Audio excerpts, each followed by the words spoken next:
Former PBA Commissioner sinita ang kawalan ng Plan B ng Gilas Pilipinas sa pagkuha ng naturalized player. Tila sabutahe nga ba para sa ating national team sa 4th FIBA window? Yan ang ating mga pag-uusapan para sa video natin ito. So matapos ang naging good news sa ating national team dahil nga sa paglalaro muli ng ating pambato na si Kai Sotto ay matinding bad news naman ang nakuha natin kahapon mula sa ating pambansang kupunan. Sa isang press conference kasama si Gilas head coach Tim Cone at ilang mga Gilas players ay opisyal na inanunsyo na hindi na makakalaro this 4th window ang ating naturalized player na si Justin Brownlee. Yes, negative na nga si Brownlee, though sa ibang parte ay ayos na rin ito para sa development ng ating mga local players. Kaso yun na nga't nataon pa ito sa mga crucial na mga laro.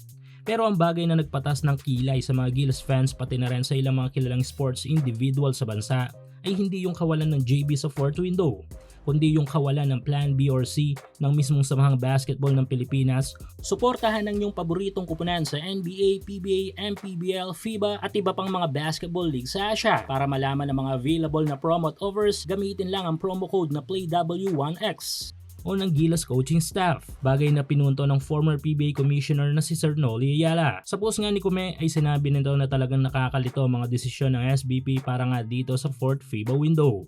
Dahil kung iisipin ay marami tayong dapat option na naturalized player. Though negative na nga si Kwame dahil nga lalaro sa France, si Benny Boatwright na di pa napipirmahan ng mga final naturalization papers nito kahit pangalampas na ng isang buwan, ay meron pa tayong Malik Diouf o di naman kaya ay mga field foreign players na lumalaro sa PBA. Kung talaga ayaw si Clarkson o kapos sa budget ha.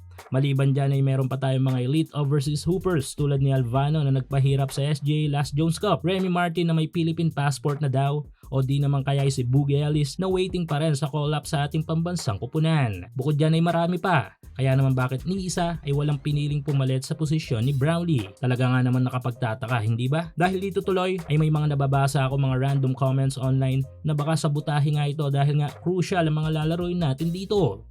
At kung maaari ay dapat hindi tayo matalo kahit isang beses lang sa mga laban natin dito kontra sa Iran national team at Jordan national team.